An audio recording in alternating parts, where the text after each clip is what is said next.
you. It's my pleasure to introduce our speaker, Doug Chadwick, who is Under Sheriff of the Whatcom County Sheriff's Department. Mr. Chadwick will be addressing Rotary International's first area of focus, promoting peace. Mr. Chadwick has been with the Sheriff's Department since 1994, 27 years of service. His long career with the department, he's been a patrol deputy, a DEA task force officer, a narcotics detective, an ATF task force officer, a patrol sergeant, a patrol lieutenant, a chief criminal deputy, and his current position of undersecretary. Other duties he's had is a field training officer, firearms use, a force instructor, a SWAT team leader and commander, fair and impartial policing instructor, and an active shooter instructor. Doug graduated from Western Bachelor of Science in 1993, and also from the FBI National Academy in 2014. Doug also belongs to a number of professional affiliations. So Doug, welcome to the Rotary Club of Bellingham. We look forward to your presentation, and you have the floor. Well, thank you, Paul. I appreciate the introduction, and thank you to Rotary Club of Bellingham for having me here today. And I understand in talking to Paul that one of your focuses is promoting peace. And I thought, given this last year, the title of Peacemakers, Police Reform, and Pandemics was appropriate because that pretty much summarizes everything that we've been doing this last year. It's been challenging at best. And we've had to learn a lot of new skill sets, to include having online meetings such as this. And I'm sure everybody's there. But I appreciate Paul letting me know there was a AV backup in case we had technical difficulties. So I'm going to try and believe I can share my screen here.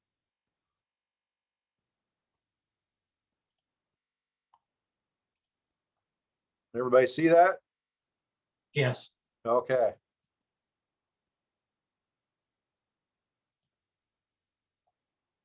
There we go. All right. Well, I know we don't have a lot of time here. So when I was talking to Paul, he kind of really wanted what does law enforcement look like for you over the last year? So I wanted to kind of give you an update, not just on the sheriff's office, but the state of law enforcement in general here in Whatcom County, Washington State, and a lot of the same issues that we're seeing across the country. Obviously, 2020 was unique and presented a lot of challenges and had a lot of impacts that we'd never had to deal with before. Obviously, COVID was not something that any of us anticipated, but like every other institution or business or citizen, we all had to pivot and do what we need to do to get through that year and hopefully move towards a new normal. So part of that for the sheriff's office was starting in late March, April.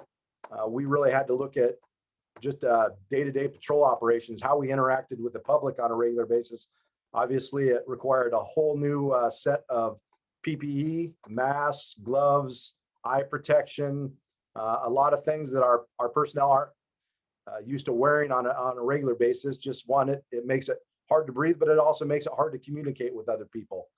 So that required us to think about how we interacted with the public rather than going into houses.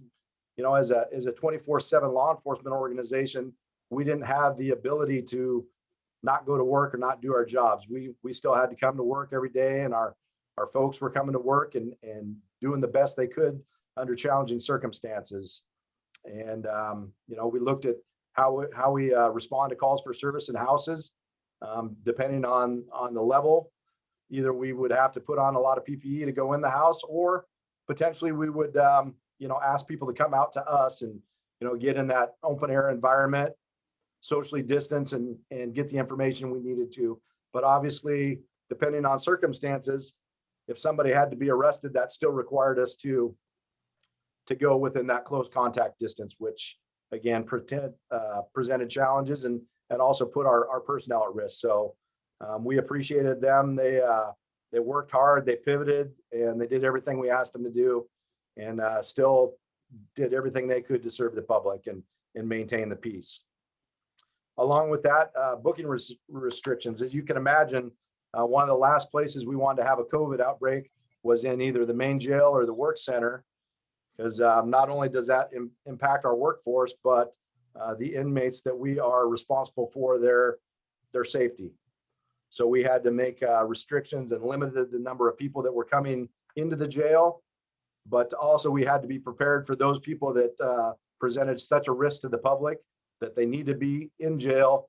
We had to change all kinds of standards as far as how we evaluated those people when they came in. What kind of, did we have to quarantine them? Did we have to test them? It created a lot of challenges. I can say that the first couple months from both the patrol and corrections perspective, every day we got new guidance and we got new advice and new standards that we had to comply with. So it was very challenging. As you can imagine, we saw a significant increase in the number of calls for service that were related to people in mental health crisis, people at home, people not being able to go about their normal duties, or people not being able to go and get the services that they needed. So we saw a big increase in that. And then along with COVID, in May of last year, we had the incident in Minnesota involving the death of George Floyd. And obviously that created a whole lot of public outcry and civil unrest related to that death specifically, but also other high profile officer involved deaths, one here in the state of Washington in Tacoma that happened later that year, and calls for police reform. We saw a lot of protest, a lot of civil unrest related to that, and we had to provide resources to deal with all of that, which again is something that historically we have not had to do. Fortunately, we had prepared and we had resources to deal with that, but that puts a huge toll on our already short patrol staffing and pulling those people into to deal with large protests and civil unrest, which included acts of violence and property damage. So a lot of changes for us. And again, a lot of things that our personnel had to adjust to very quickly, and they did, and they had to do it safely and make sure that the public was safe as well. And they did a great job. And finally, last year was on top of all that, we had a budget year. So we had to prepare for the next 2-year budget cycle, which we do here in Whatcom County. And part of that was the expectation that revenues in Whatcom County were going to be lower than expected. So that resulted in a lot of reductions in our budget for not just last year, but going forward into 21 and 22. And then we had a significant number of frozen positions. So what that resulted in, currently we have 6 patrol vacancies and 10 vacancies in our corrections department. And then we have a number of vacancies within our support staff that support all those. So we are experiencing a significant staffing shortage. We are seeing more people retiring. So through attrition, we are not able to fill those positions as quickly, which creates more strain on patrol and impacts the level of service that we're able to provide. So that has been a challenge. And as you can imagine, recruitment and retention for law enforcement officers over the last couple of years, the pool of applicants is becoming smaller and smaller. And again, we haven't changed our standards. We still have to maintain those high standards to ensure that we're hiring the right people to do the job. But again, just because of the current climate and the nature of the profession and some of the uncertainty, we're not seeing a whole lot of people that are applying for those vacant positions. And if they are, they're usually on about 10 or 12 different hiring lists here within the region, and everybody is in the same boat. So if you're a good applicant, there's a good chance you're being picked up very quickly. So we have to be able to move through our hiring process quickly and bring in quality folks. So like I said, we're competing with a lot of our other regional partners. Obviously, Bellingham Police Department is the largest agency here in Whatcom County, and they have similar vacancies within their organization. And again, all the way up and down I-5, every agency, every law enforcement agency is dealing with these same staffing shortages and hiring issues. So I guess at the end of the day, part of that unrest and the demands for police reform, the defund the police movement, while it didn't result in a actual financial reduction to our budget in 2021, it has resulted in a staffing reduction within our budget, which again creates holes. And when we have limited staffing, we have to make decisions on what level of service or what type of calls do we or don't we go to. And those are some of the challenges that we've been going through the last year, is how do we ensure public safety and make sure that we're keeping the peace, maintaining order, but we've got fewer and fewer bodies out on the road to respond to those type of services. So we have here at the Sheriff's Office, we have a significant number of specialty assignments. So they have a special emphasis, special training, and we're backfilling some of these vacancies with those positions. But again, that doesn't leave them available for some of those specialized functions that we required them to, such as our mental health deputies, our traffic deputies. Those type of positions are unfortunately not being filled right now. And we're just filling our core patrol responsibilities so that we can respond to calls for service from the public.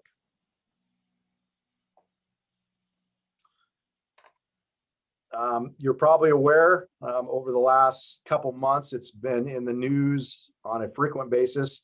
But during the 2021 legislative session, there were a significant number of bills that were specifically targeted towards police reform and changing the way law enforcement does their job. And while there were more than 13, there were 13 major bills that were signed by the governor here within the last month. And some of those go into effect July 25th of this year. And those changes are significant for law enforcement, specifically as they pertain to tactics and use of force. So I did a little summary of some of the main bills and what those implications are. As far as law enforcement tactics, one of them you probably have heard, limiting the use of chokeholds, which have been prohibited by the Sheriff's Office for quite some time. But we used to have a defensive tactic technique based on the lateral vascular neck restraint, which was used to incapacitate people. It didn't obstruct the airway, but basically it impacted circulation and allowed you to render a violent suspect essentially unconscious for a short period of time so that you could get them into cuffs, into custody, so that they weren't a threat to either the deputies or others. And that is now prohibited. So we had to change our policy. We've already done that. So that is no longer a tactic that some of our smaller stature deputies can utilize if they find themselves in a situation where they are being assaulted or attacked by a suspect. Some of the other things that they did was they limited the use of military equipment. And when I say military equipment, it's military surplus equipment. It's equipment that we can utilize in local law enforcement at no cost to us that has been surplus from the military. And over the years, we've acquired several armored vehicles that allow us to get close to a crisis situation without putting deputies or negotiators or people there to render aid in harm's way. And one of the things that they were looking at doing was actually removing those and no longer allowing those.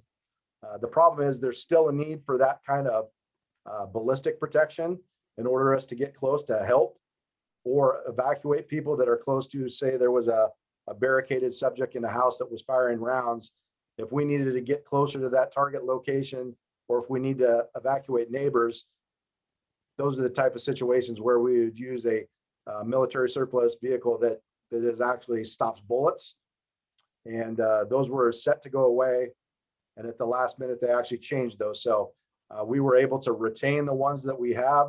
Otherwise, we would have had to go out and purchase a commercially made armored vehicle, which starts at about $350,000 as opposed to the ones we obtained for free as military surplus equipment. Changes to vehicle pursuits. We will now be limited to really just violent felonies. suspects involved in other lower level crimes, we will not be able to pursue them to apprehend them. And then there's changes coming as far as how we use our canines on tracks and how we use them to locate suspects. All that is, the state has about a year to come up with the actual model policy for that, but we have to actually make the changes by July 25th. The other major changes were the use of force. And the Attorney General's office has until the summer of 2020 to come out with model policies. However, we have to comply with the law here next month. So as you can imagine, we are going through all our policies that relate to use of force and making the necessary changes to make sure that we are operating within the legal framework. And we will wait to see what kind of guidance comes out from the Attorney General's office. Part of that requires de-escalation, and this is about a year after the passage of I-940, which required a lot of different things as far as law enforcement training, de-escalation techniques, using time, distance, and cover. And when I say cover, getting behind something that will stop bullets if somebody is armed, using additional resources, such as calling a mental health professional to the scene to see if they can reason with the person and try and get them to comply with our direction. But probably one of the biggest changes, and we've seen, is if there's no crime or there's no imminent threat, law enforcement is directed to leave the scene. So that means if we're on scene with somebody in mental health crisis and we're there with mental health professionals, or we're there with firefighters, and there's no crime or there's no imminent threat at the time, we have to leave the scene. Now, our concern obviously is if we leave in something, all of a sudden things escalate. Now we've got a response, we've got to return to the scene. But in the meantime, there's people there that may not be able to defend themselves. So those are, we've been having these discussions with the mental health community for probably the last 6 months, expressing our concerns on the public safety issue that it presents, and the safety to those mental health professionals if law enforcement isn't there as well. Not to say that we couldn't go together and then let them step forward and address it, but the legislation is pretty clear that if there's no criminal activity, law enforcement needs to leave the scene. Excuse me. And then finally, use of force as it pertains to community caretaking functions. And that's been a long-standing practice. If we come into contact with somebody that's in mental health crisis or behavioral health crisis, either because of mental health issues or substance use issues related to drugs or alcohol, in the past, we've been able to take them into protective custody on an involuntary basis, transport them to the hospital so that they can be evaluated and provided the care that they need. The way the law is written, that is a gray area, but it's looking more like we won't be able to use any kind of force to take those people into protective custody. So we're working with the prosecutor's office and the state, looking for some more guidance on what kind of position that puts the deputies in. So the way we look at it is there's liability if we go and there's liability if we don't go. So those are some of the challenges that we're going to have to handle, but that just comes back to there's going to have to be calls that we're not going to respond to anymore. And we've always been, the Swiss Army knife of response. We arrive on scene, we assess the situation, and if other resources are appropriate, we would call those. There are now going to be a process to triage, and there may be calls that we just don't go to at all. And our hope is that, the people on scene are safe, and if things escalate, they call us, but what happens while we're responding is unknown. Some of the other laws, they changed the ability of the Criminal Justice Training Commission to decertify law enforcement officers. So they've made it easier to either suspend or decertify law enforcement officers without the participation of, say, the police chief or the sheriff. There's now an Office of Independent Investigations under the governor's office, which can come, and it's a permissive investigation, so they can decide what use of forces they want to investigate, and some of those investigations can be retroactive. However, here in Whatcom County, we have a regional team that investigates those kind of situations, referred to as LEMART, and it's a group of law enforcement agencies who will come in and investigate other agencies' use of force incidents, so that there is that an independent investigation. But we're going to have to maintain our own, as well as the option to utilize the state or have the state come in and investigate one of our use of forces. Body worn cameras. We are rolling out body worn cameras today, coincidentally. And while the state didn't mandate the use of body worn cameras, they mandated that all people in protective or in custody for a crime, we have to record those both audio and video. So essentially it did mandate the use and deployment of body worn cameras. So the Whatcom County Sheriff's Office is well situated to comply with that.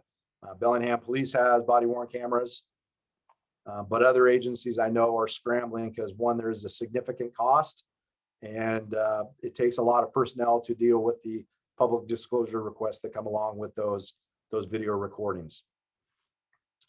State versus Blake. This was the decision where they initially found possession of drugs unconstitutional, and then came back in the legislative session and determined that simple possession of drugs, and that's heroin, methamphetamine, cocaine, any of those drugs, possession of those drugs is now a misdemeanor. It used to be a felony.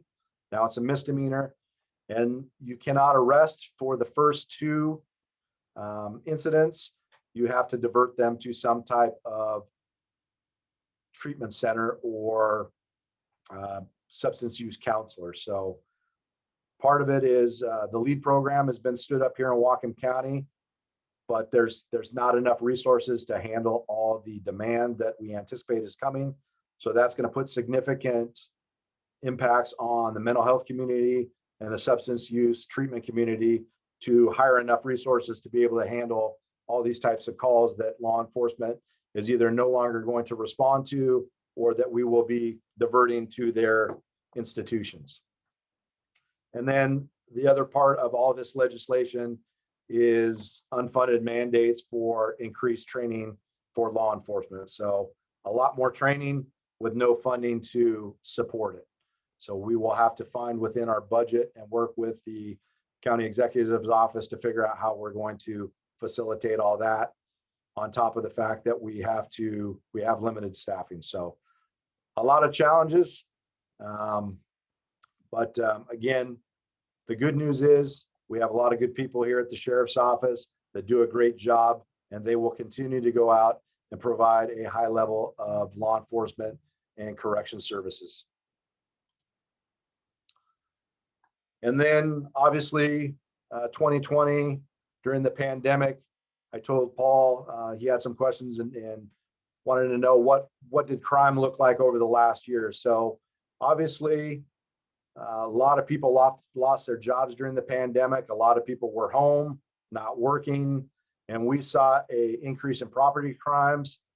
Vehicle prowls and vehicle thefts went up significantly. Our homicide rate doubled in 2020. And we saw a significant increase in drug incidents. Part of that is the incidence of fentanyl overdoses. Fentanyl is something that is used in the medical profession. It is a much more potent than heroin, and they are using it to lace some of the drugs, but they're also making counterfeit oxycodone, Percocet, Vicodin, those kind of things, and lacing it with this fentanyl, which if people don't know that it's in there, we're seeing an increase in the overdoses. So that is obviously concerning, and we're seeing more and more of our cases through our gang and drug task force that involve the importation of fentanyl into Whatcom County. A lot of it is deriving from Mexico and then coming into California and then moving up the I-5 corridor all the way up into Whatcom County. We've seen a significant resurgence of meth and heroin codependency. So it's not people that are using just meth or heroin, they're using both. And then cocaine is on the increase as well.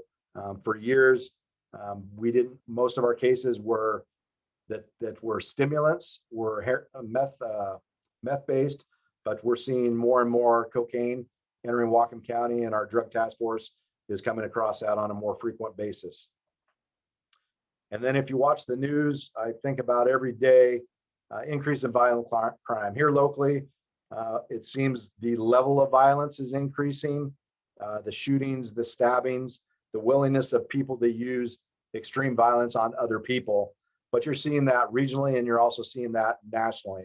So if you watch the morning news, it seems like every day in the Seattle metro, King County metro area, shootings, stabbings, and a lot of that is gang related. So again, when you see an increase in drugs, you usually see a corresponding increase in gang activity, which have historically been the ones that distribute those for the larger cartels out of Mexico.